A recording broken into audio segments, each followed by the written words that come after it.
സ്വാമിജി കുട്ടിക്കാലം മുതൽ എങ്ങനെയായിരുന്നു? ഞാൻ 11 വയസ്സ് വരെയാണ്. എന്നെ അത്രമാത്രം ആളുകൾ പലരും പീഡിപ്പിച്ചു. കാരണം അനാഥനായിട്ട് അച്ഛനില്ല, അമ്മയില്ല. എന്നെ അത്രമാത്രം ആളുകൾ പലരും പീഡിപ്പിച്ചു. കാരണം അനാഥനായിട്ട് അച്ഛനില്ല, അമ്മയില്ല. അത് അന്ന് പ്രീ ഡിഗ്രിയാണ്, പ്ലസ് ടു ഇല്ല. പ്രീ ഡിഗ്രിക്ക് ഇംഗ്ലീഷ് പഠിപ്പിക്കാൻ കയറിയത്. ഇംഗ്ലീഷ് സാറാണ്? ഇംഗ്ലീഷ് സാറായിട്ട്. ഇംഗ്ലീഷ് സാറ്. ഹിസ്റ്ററിക്ക് ആളില്ലെങ്കിൽ ഹിസ്റ്ററി പഠിപ്പിക്കും. നമസ്കാരം. ആത്മീയ വഴികൾ ഒരുപാട്, അത് കണ്ടെത്താനാണ് പാട്. അത് കണ്ടെത്താൻ ചിലപ്പോൾ നല്ലൊരു ഗുരുവിൻ്റെ ആവശ്യമുണ്ടാവും. ആ ഗുരുവിനെ തേടിയുള്ള അന്വേഷണത്തിലായിരിക്കും പലരും. അങ്ങനെ ചില ഗുരുക്കന്മാരെ നമ്മൾ കണ്ടെത്തുന്നു, അവരുടെ അനുഭവങ്ങൾ പങ്കുവയ്ക്കുന്നു. അത്തരത്തിലൊരു ഗുരുവാണ്, ഒരു ശ്രേഷ്ഠനായ വ്യക്തിയാണ് ഇന്ന് നമ്മോടൊപ്പം ഉള്ളത്. സ്വാമി അദ്വൈതാനന്ദപുരി. സ്വാമിജി നമസ്കാരം. നമസ്തേ. ഞാനിങ്ങനെ കുറേയൊക്കെ പറഞ്ഞു, ഗുരുവിനെ കണ്ടതിനും ഗുരുപരമ്പരയൊക്കെ പറഞ്ഞു. സത്യത്തിൽ അങ്ങനെ ഒരു ഗുരു വേണമല്ലേ? എങ്ങനെ? ഒരു ഗുരു വേണ്ടേ? ഗുരുവില്ലാത്തവർ അന്ധകാരത്തിലൂടെ സഞ്ചരിക്കും പോലെ ഇരിക്കും. അതെ, ഇരുട്ടിലൂടെ. ഇരുട്ടിൻ്റെ ഗർത്തങ്ങളിലൂടെ പെട്ട് വീണു പോകും. ഇന്നത്തെ സമൂഹത്തിൽ പലരും ഈ ഇരുട്ടിൻ്റെ അന്ധകാരത്തിലൂടെ സഞ്ചരിക്കുന്നവരാണല്ലേ. ചില സത്യങ്ങൾ വിളിച്ചു പറയുമ്പോൾ അവരിത് അംഗീകരിക്കാൻ തയ്യാറല്ല. അംഗീകരിക്കാത്തതല്ല, കുട്ടിക്കാലം മുതലേ നമ്മൾ കുട്ടികളെ വഴിതെറ്റിച്ച് കൊണ്ടുപോകുന്നത് കൊണ്ടാണ് അതിന് കാരണം. മുതിർന്നു വരുമ്പോഴും ആ പാത അവർ പിന്തുടരുന്നു. ഇതാണ് യാഥാർത്ഥ്യം. ഞാൻ അങ്ങനെയാണ് കണ്ടിട്ടുള്ളത് തന്നെ. സ്വാമിജി കുട്ടിക്കാലം മുതൽ എങ്ങനെയായിരുന്നു? ഞാൻ 11 വയസ്സ് വരെയാണ് എൻ്റെ നാട്ടിൽ, അതായത് പോത്തൻകോടിനടുത്ത് നന്നാട്ടുകാവ് എന്ന് പറയുന്ന സ്ഥലത്ത് വളർന്നത്. എൻ്റെ അച്ഛനും മരിച്ചതിന് ശേഷം ഞാൻ 6ാം ക്ലാസ്സിൽ പഠിക്കുമ്പോൾ അമ്മയും 7ാം ക്ലാസ്സിൽ പഠിക്കുമ്പോൾ അച്ഛനും മരിച്ചു. അന്ന് എനിക്ക് 11 വയസ്സാണ്. പൂർവാശ്രമത്തിലെ പേരെന്താണ്? പൂർവാശ്രമത്തിലെ പേര് ഉണ്ണികൃഷ്ണൻ എന്നാണ്. ഉണ്ണികൃഷ്ണൻ നായർ. ഉണ്ണികൃഷ്ണൻ നായർ. അന്ന് ചെറുപ്പം അങ്ങനെ ഞാൻ തിരുവനന്തപുരത്ത് എത്തുകയാണ്. അഭേദാശ്രമവുമായി ബന്ധപ്പെട്ട് അവിടുത്തെ അന്തേവാസി അല്ലെങ്കിലും അഭേദാനന്ദാശ്രമം, അവിടുത്തെ സ്വാമിയെ കണ്ട് അവിടെ ഉച്ചയ്ക്കൊക്കെ ഭക്ഷണം കഴിക്കുകയും 11 11ാമത്തെ വയസ്സിൽ അവിടെ എത്തിയപ്പോൾ തന്നെ RSSൻ്റെ ബാലശാഖ വഴി വളരുകയും സംഘത്തിൻ്റെ പ്രവർത്തനമായി വളർന്നു വരികയും ചെയ്തു. അത് ഏത് വർഷമായിരുന്നു? ഓർത്തെടുക്കാൻ ബുദ്ധിമുട്ടാണ്. എന്നാലൊരു 80 കാലഘട്ടം. അതെ അതെ അതെ അതെ അല്ലേ, 80-നൊക്കെ മുമ്പ്. അപ്പോൾ ഒരു 75 കാലഘട്ടമായിരിക്കും അല്ലേ? 75 കാലഘട്ടത്തിലാണ്. 73, 74 കാലഘട്ടം. ആ കാലഘട്ടത്തിൽ 11 വയസ്സായ ബാലനായി തിരുവനന്തപുരം അഭേദാനന്ദ ആശ്രമത്തിൽ വരികയും RSSൻ്റെ ശാഖയിൽ പങ്കെടുക്കുകയും ചെയ്തു. അവിടുത്തെ അന്തേവാസിയല്ല ശരിക്കും പറഞ്ഞാൽ. അവിടെ എന്നാൽ അവിടെ ഉച്ചയ്ക്ക് ഭക്ഷണം കഴിക്കും, രാത്രികാലങ്ങളിൽ അവിടെ കിടക്കും. ആർക്കും കിടക്കാം അല്ലേ? അവിടെ ഹാളുണ്ട്, ആർക്കും കിടക്കാം. അവിടെ ഹാളുണ്ട്. വൃദ്ധന്മാരും വൃദ്ധകളും കുഞ്ഞുങ്ങളും ഒക്കെ അവിടെ രാത്രി സ്വാമിയുള്ളപ്പം കിടക്കുമായിരുന്നു. രാത്രി അവിടെ. സ്വാമിജിയെ കണ്ടിട്ടുണ്ടോ നേരിട്ട്? അയ്യോ, എത്രയോ പ്രാവശ്യം കണ്ടിട്ടുണ്ടെന്ന് മാത്രമല്ല, സ്വാമിയായിട്ട് എനിക്ക് അത്ര ബന്ധമുണ്ടായിരുന്നു. സ്വാമിജി നോക്കി ഒരു 11 വയസ്സ് എപ്പോഴും അവിടെ ഈ ഹരേകൃഷ്ണ മന്ത്രം എത്രയോ വർഷങ്ങളായി തുടർന്നുകൊണ്ടിരിക്കുകയാണ്. അങ്ങനെ ഒരു ആശ്രമം തിരുവനന്തപുരം ജില്ലയ്ക്കകത്തല്ല, കേരളത്തിൽ തന്നെ ഇല്ല. 24 hours ഏത് കാലഘട്ടത്തിലായാലും, മഞ്ഞായാലും മഴയായാലും മുറിഞ്ഞു പോകാതെ ഒരേ കണക്കിന് ഹരേകൃഷ്ണ മന്ത്രം ഇപ്പോഴും നിരന്തരം ആ ദിവ്യ മധുരമായ ശബ്ദം മുഴങ്ങിക്കൊണ്ടിരിക്കുകയാണ് അവിടെ. അഭേദാനന്ദ സ്വാമികൾ കണ്ടപ്പോൾ ആദ്യമായിട്ട് കാണുകയാണ് ഒരു ഉണ്ണി എന്ന ഒരു കുഞ്ഞു ബാലനെ കണ്ടപ്പോൾ എന്ത് പറഞ്ഞു? എൻ്റെ കഥകൾ പറഞ്ഞു ഞാൻ അദ്ദേഹത്തോട്. അപ്പം അവിടെ നിന്നായി ഭക്ഷണം കഴിക്കുക. അവിടെ സംഘപ്രവർത്തകനായതുകൊണ്ട് അവിടെ അന്ത്യവാസിയായിട്ട് എടുക്കാൻ പറ്റൂലല്ലോ. ഇല്ല, അത് പറ്റില്ല. അതുകൊണ്ട് അങ്ങനെ വളർന്നു വന്നു. പിന്നെ പഠിക്കാൻ വേണ്ടി ഞാൻ വളരെയധികം കഷ്ടപ്പെട്ടു. ദുരിതങ്ങൾ പലരുടെയും സഹായം തേടേണ്ടി വന്നു. സഹോദരന്മാരാരുമില്ല?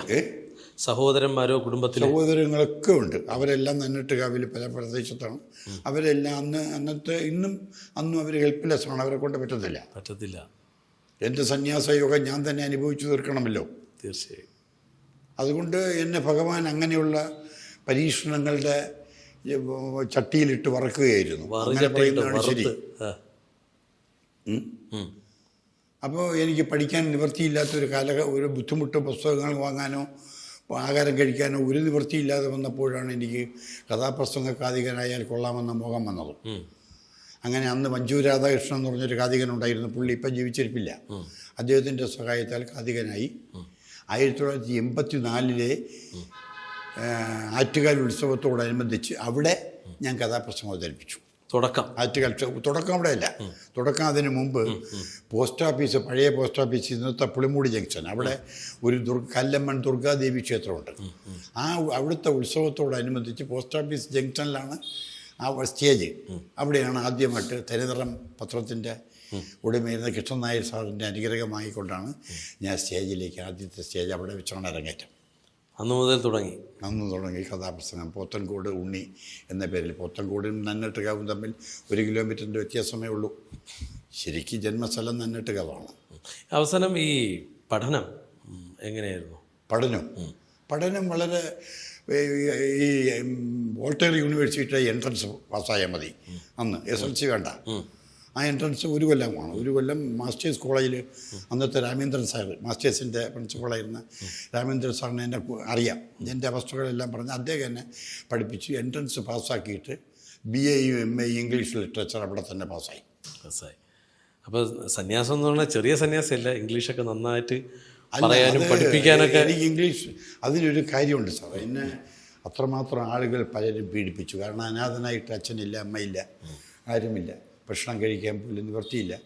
അങ്ങനെ ഒരുപാട് വലിയ കുടുംബത്തിൽപ്പെട്ടവരൊക്കെ എൻ്റെ കൂടെ പഠിക്കുന്നവരും മറ്റുള്ളവരും എന്നെ ആക്ഷേപിക്കുകയും പരിഹസിക്കുകയും ചെയ്തപ്പോൾ, അത് ഇംഗ്ലീഷിൽ ചില പ്രയോഗങ്ങൾ വന്നപ്പോൾ ഞാൻ ഇതെന്താണ് ഫാദർലെസ് സൺ എന്നൊക്കെ ഉള്ള പ്രയോഗങ്ങൾ വന്നപ്പോൾ, ഈ തന്തയില്ലാത്തവൻ്റെ മോൻ എന്നുള്ള നിലയിൽ ഇപ്പോൾ വന്നപ്പോൾ എനിക്കത് ശരിക്കും വേദന ഉണ്ടായപ്പോൾ ഇംഗ്ലീഷ് എനിക്ക് പഠിക്കണമെന്ന് മനസ്സിൽ തോന്നിയത് കൊണ്ടാണ് ഞാൻ ഈ വിവരം രാമേന്ദ്ര സാറിനോട് പറയുകയും അദ്ദേഹം ഒത്തിരി എന്നെ സഹായിച്ചു.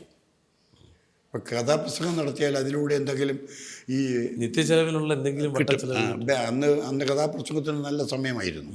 പക്ഷെ പിന്നീട് കഥാപ്രസംഗം വളരെ പെട്ടെന്ന് ഡള്ളായി. ദേവീദേവന്മാരെ ആക്ഷേപിച്ചുകൊണ്ട് വേദികളിൽ, ക്ഷേത്രവേദികളിൽ തന്നെ ഈ കഥാപ്രസംഗം അവതരിപ്പിച്ചതുകൊണ്ട് പലരും ശ്രീകണ്ഠേശ്വരൻ ഉൾപ്പെടെയുള്ള വലിയ ക്ഷേത്രങ്ങളിലൊന്നും കഥാപ്രസംഗത്തിന് ഡിമാൻഡില്ലാതെ പോയി.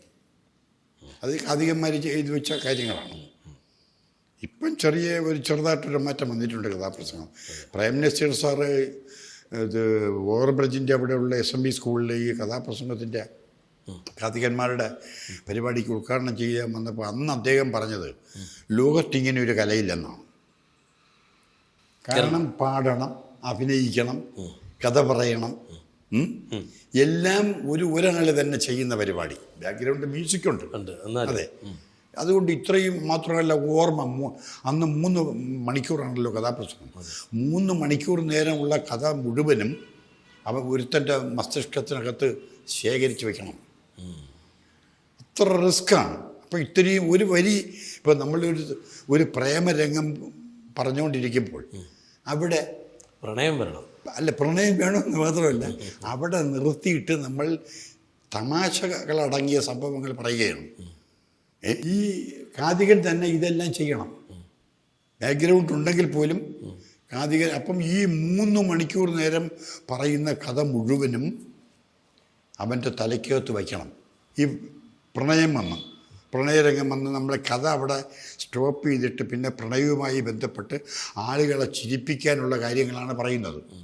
പറഞ്ഞു കഴിഞ്ഞിട്ട് എവിടെ കഥ നിർത്തിയെന്ന് അവൻ ഓർമ്മയില്ലെങ്കിൽ സംഗതി ചിലപ്പോൾ 10 മിനിറ്റ് കൊണ്ട് കഥ തീരും. അതാണ് ഓർമ്മയുടെ കാര്യം ഞാൻ പറഞ്ഞത്. നല്ല മെമ്മറി പവർ വേണം. ആകെ സഹായിക്കാനുള്ളത് എങ്ങനെയാണ്? ഹാർമോണിസ്റ്റിൻ്റെ അടുത്ത് ഈ കഥയും പാട്ടുകളും എഴുതിയ ബുക്ക് വെച്ചേക്കും, ഓർഡറിൽ വെച്ചേക്കും. കാരണം കാതികൻ പാടുന്ന പാട്ട് എടുത്തു പാടുന്നത് ഹാർമോണിസ്റ്റാണല്ലോ. ഇപ്പോഴും അങ്ങനെയാണ്, അന്നും അങ്ങനെയാണ്. അപ്പോൾ ഈ ഹാർമോണിയം വായിക്കുന്നവൻ്റെ അടുത്ത് ഈ ബുക്ക് വെച്ചേക്കും. അബദ്ധത്തിൽ തെറ്റിപ്പോയാൽ, കാതികന് വഴിമാറി കാതികൻ കഥ പറയാൻ തുടങ്ങിയാൽ ഹാർമോണിസ്റ്റ് നമുക്ക് ചില ലക്ഷണങ്ങളുണ്ട് അതിനകത്ത്.